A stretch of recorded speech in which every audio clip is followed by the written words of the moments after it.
اعوذ باللہ من الشیطان الرجیم بسم اللہ الرحمن الرحیم۔ عزیز ساتھیو، السلام علیکم ورحمۃ اللہ وبرکاتہ۔ امید ہے کہ آپ لوگ خیر و عافیت سے ہوں گے۔ عزیز ساتھیو، ہمارا آج کا موضوع 12ویں جماعت سے تعلق رکھتا ہے اور موضوع ہے مولانا صلاح الدین احمد کا تحریر کیا ہوا مضمون پھر وطنیت کی طرف۔ عزیز ساتھیو، ہماری یہ ویڈیو تحریری مواد پر بھی مشتمل ہے، لیکن اس سے زیادہ اہم اس مضمون کو زبانی طور پر سمجھ لینا ہے۔ تو دونوں طریقوں سے اس ویڈیو میں اس سبق کو سمجھانے کی ایک کوشش کی جائے گی۔ آپ کی توجہ درکار ہے۔ ہم اپنے موضوع کا آغاز کرتے ہیں۔ مولانا صلاح الدین احمد کا تحریر کیا ہوا مضمون پھر وطنیت کی طرف، اور اس ویڈیو میں سبق اور مصنف کا تعارف، مرکزی خیال، خلاصہ اور مشقی سوالات کے ذریعے اس سبق کی تفہیم کی جائے گی۔ تو ہم اپنے موضوع کی طرف بڑھتے ہیں۔ مولانا صلاح الدین احمد، سب سے پہلے ان کا تعارف۔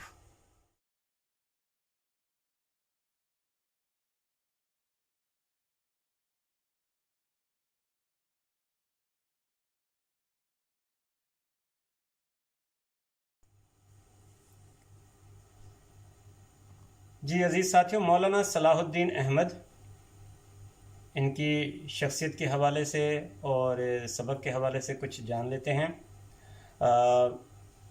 وطن عزیز پاکستان سے ان کا تعلق، مولانا صلاح الدین احمد کا اردو کے نامور ادیب، صحافی، نقاد، مترجم اور ادبی جریدے، ادبی رسالے، ادبی دنیا کے ایڈیٹر، مدیر مولانا صلاح الدین احمد، جو 25 مارچ 1902 کو لاہور میں پیدا ہوئے۔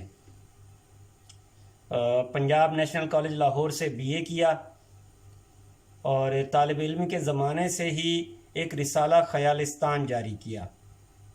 1934 میں ادبی دنیا کی ان کا جو رسالہ تھا اس کی ادارت سنبھالی، ادبی دنیا۔ ان کا اہم کارنامہ انجمن اکادمی ادبیات کا قیام ہے۔ یہ ان کا سب سے بڑا کارنامہ سمجھا جاتا ہے، انجمن اکادمی ادبیات، جس کے تحت انہوں نے اردو کی کئی اہم کتابوں کو شائع کیا، چھپوایا، اور وہ یعنی مولانا صلاح الدین احمد اردو بولو، اردو لکھو اور اردو پڑھو کے سرخیل یعنی رہنما سمجھے جاتے ہیں۔ یہ ایک تحریک تھی، اردو بولو، اردو لکھو اور اردو پڑھو، اس تحریک کے سرخیل سمجھے جاتے ہیں، یعنی اردو کو فروغ دینے میں انہوں نے سب سے نمایاں کردار ادا کیا۔ اسی وجہ سے مولانا صلاح الدین احمد کو پنجاب کا بابائے اردو بھی کہا جاتا ہے۔ مولانا صلاح الدین احمد 62 سال کی عمر میں ساہیوال میں 14 جون 1964 کو فوت ہوئے۔ تو مولانا صلاح الدین احمد کی اگر ادبی خصوصیات دیکھی جائیں، ان کی خدمات کا جائزہ لیا جائے، تو ہم کہہ سکتے کہ وہ ایک اعلیٰ درجے کے مقالہ نگار تھے۔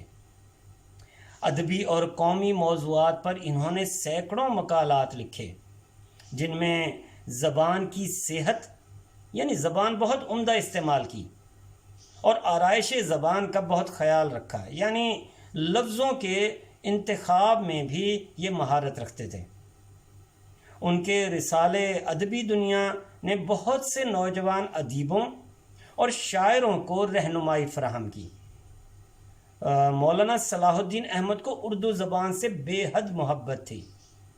اردو کی تحسین، فروغ، دفاع اور نفاذ ہی ان کی زندگی کا اولین مقصد تھا۔ اس طرح ہم دیکھتے ہیں کہ وہ اردو سے بے پناہ محبت کرنے والے تھے، جنہوں نے ہر لمحے اردو کو ترقی دینے میں کوشش کی اور اپنا کردار ادا کیا۔ تو یہ عزیز ساتھیو مولانا صلاح الدین احمد کا ایک تعارف تھا۔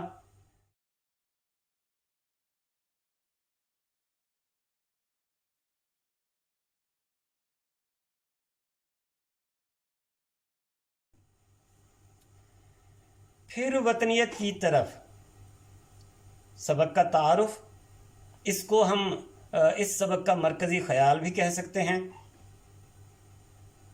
یہ مضمون، یہ سبق، جیسا کہ ہم نے پہلے ذکر کیا، ممتاز صحافی، ادیب، نقاد، مترجم مولانا صلاح الدین احمد کی کتاب تصورات اقبال سے لیا گیا ہے، جس میں انہوں نے بیان کیا ہے کہ قیام پاکستان سے پہلے مسلمانان ہند اتحاد ملی کے جذبے سے سرشار تھے، یعنی وہ چاہتے تھے کہ تمام دنیا کے مسلمان آپس میں متحد ہو جائیں۔ یہ بات سمجھنے والی ہے کہ ہندوستان میں رہنے والے مسلمانوں میں ایک جذبہ تھا، اور یہ تمام مسلمان چاہتے تھے کہ پوری دنیا کے مسلمان متحد ہو جائیں۔ بعد میں یہ مسلمانوں کا یہ جو جذبہ تھا، یہ وطنیت کے قالب میں ڈھل گیا، یعنی انہوں نے اپنی تمام تر کوششیں ایک اسلامی مملکت کے قیام میں لگا دیں، اور یہی جذبہ، وطنیت کا یہی جذبہ ایک الگ ریاست پاکستان کے قیام کا سبب بنا۔ اور یہ جو جذبہ تھا یہ حقیقت پر بھی مبنی تھا، کیونکہ ہم دیکھتے ہیں کہ ہندوستان میں دو بڑی قومیں آباد تھیں، ہندو اور مسلم، اور ہندو زیادہ اکثریت میں تھے، اور ان کے محکوم رہ کر مسلمان کبھی بھی آزادی کے ساتھ اسلامی اصولوں کے مطابق زندگی بسر نہیں کر سکتے تھے۔ اس وجہ سے مسلمان یہ چاہتے تھے کہ ہندوستان میں ہی، بر صغیر پاک و ہند میں ہی ایک الگ اسلامی ریاست قائم کی جائے۔ مصنف نے یعنی مولانا صلاح الدین احمد نے علامہ اقبال کے تصور ملت کو آفاقی تصور قرار دیتے ہوئے اس بات پر زور دیا ہے کہ ہمیں آسمان سے زیادہ زمین کے ٹکڑے کی ضرورت ہے، تاکہ ہم اپنے تحفظ اور ملی مقاصد کے فروغ کے لیے کوشش کر سکیں۔ سمجھنے کی بات ہے، اور یہ حقیقت بھی ہے کہ ہم اس زمین پر ایک ایسا ٹکڑا حاصل کرنا چاہتے تھے جہاں ہم آزادانہ اسلامی اصولوں کے مطابق زندگی گزار سکیں۔ تو یہ عزیز ساتھی سبق کا ایک تعارف ہے، اس کو سمجھیے، پڑھیے، غور کیجیے، امید ہے کہ یہ آپ کے لیے آسان ثابت ہوگا۔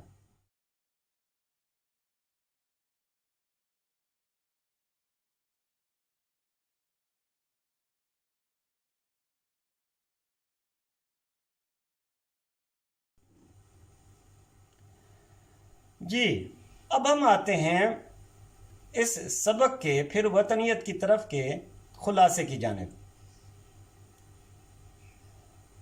عزیز ساتھیو، یہ سبق ممتاز ادیب، صحافی، نقاد، مترجم مولانا صلاح الدین احمد کی کتاب تصورات اقبال سے لیا گیا ہے۔ اس میں وہ بیان کرتے ہیں کہ جب پاکستان نہیں بنا تھا، پاکستان معرض وجود میں جب نہیں آیا تھا، تو اس وقت تک مسلمانان ہند تمام دنیا کے مسلمانوں کو متحد دیکھنا چاہتے تھے۔ وہ چاہتے تھے کہ پوری دنیا کے مسلمان متحد ہو جائیں۔ جب پوری دنیا کے مسلمانوں کو متحد کرنا ممکن نہ رہا، تو پھر ہندوستان کے مسلمانوں نے ہندوستان میں الگ اسلامی ریاست کے قیام میں عافیت سمجھی۔ مولانا صلاح الدین احمد کہتے ہیں کہ عالم اسلام اور پوری دنیا کے مسلمانوں کو متحد کرنے کی بات بہت پہلے ٹیپو سلطان، عبد الحمید ثانی، سید جمال الدین افغانی نے کی تھی۔ علامہ اقبال بھی پورے عالم اسلام کو متحد کرنے کی بات کرتے تھے، یعنی ہم دیکھتے ہیں کہ یہ چاروں مشاہیر، یہ چاروں عظیم شخصیات، عبدالحمید ثانی، ٹیپو سلطان، سید جمال الدین افغانی اور علامہ اقبال، یہ پورے عالم اسلام کو متحد کرنے کی بات کرتے تھے۔ مصنف کے نزدیک یہ بات بڑی حیران کن ہے کہ ایک امت کا تصور کس طرح ایک قومی وطن کے تصور کی طرف مڑ گیا۔ یعنی یہ ایک آفاقی تصور تھا پوری دنیا کے مسلمانوں کو متحد کرنے کا، اور پھر کیسے ایک وطنیت کی طرف لوٹے، کیسے ایک زمین کے ٹکڑے کی طرف، زمین کے ٹکڑے کے حصول کی طرف وہ آئے کہ مسلمانوں کے لیے ہندوستان میں ہی ایک الگ زمین کا ٹکڑا ہونا چاہیے، ایک اسلامی ریاست کے نام سے، پاکستان کے نام سے الگ وطن ہونا چاہیے۔ تو یہ کیسے، یعنی قومی وطن کے تصور کی طرف یہ بات آئی۔ تو اس لیے مصنف نے اس چیز کو ایک معمہ یا پہیلی قرار دیا ہے۔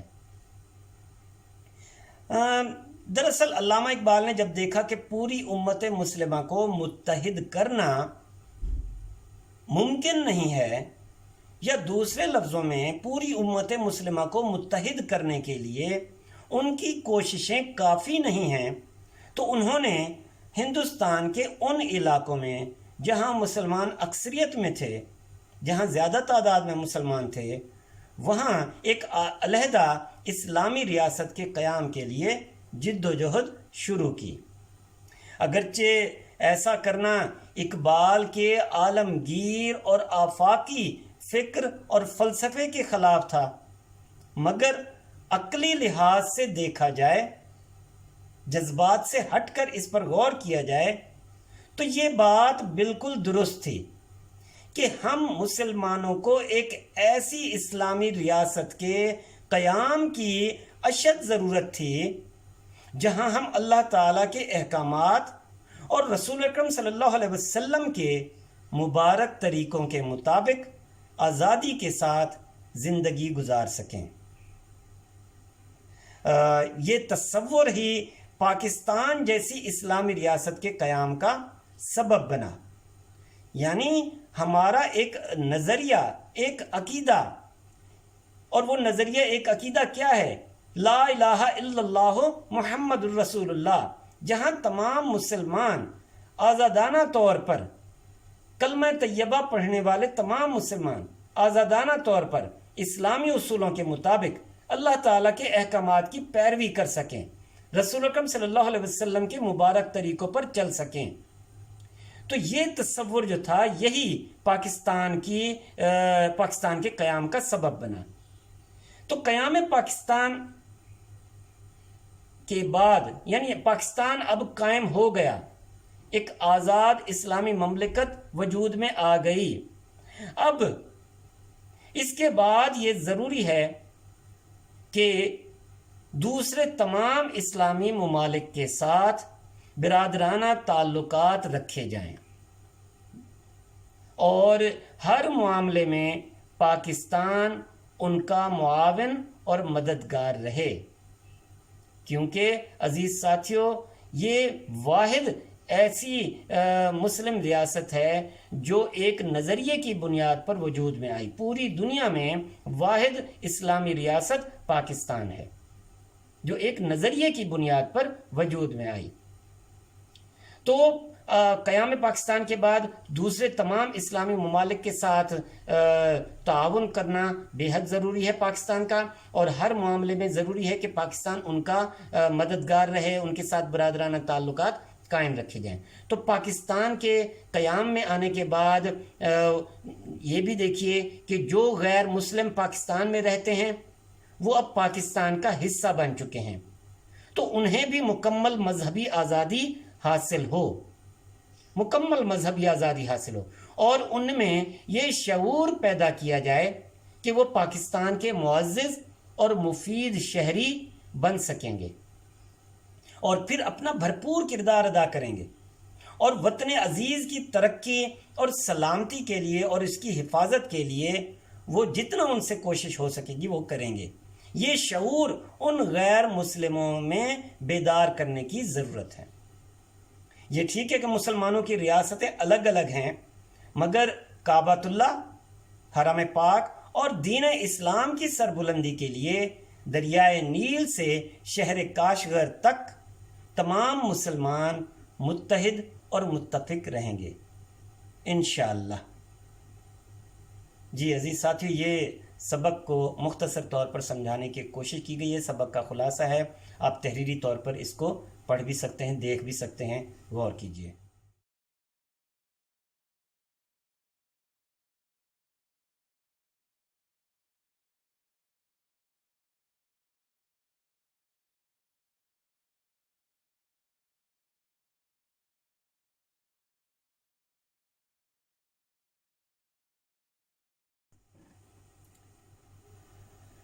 جی عزیز ساتھیو، اس ویڈیو میں ہم نے سبق کا خلاصہ اور مصنف اور مضمون کا تعارف پیش کیا ہے، اور کسی حد تک اس سبق کے اہم نکات کو ہم نے سمجھنے کی کوشش کی ہے۔ امید ہے کہ اس ویڈیو کے ذریعے آپ اس سبق کو آسانی کے ساتھ سمجھ سکیں گے۔ اپنا بہت خیال رکھیے، اس ویڈیو کو لائک، شیئر اور سبسکرائب کرنا مت بھولیے۔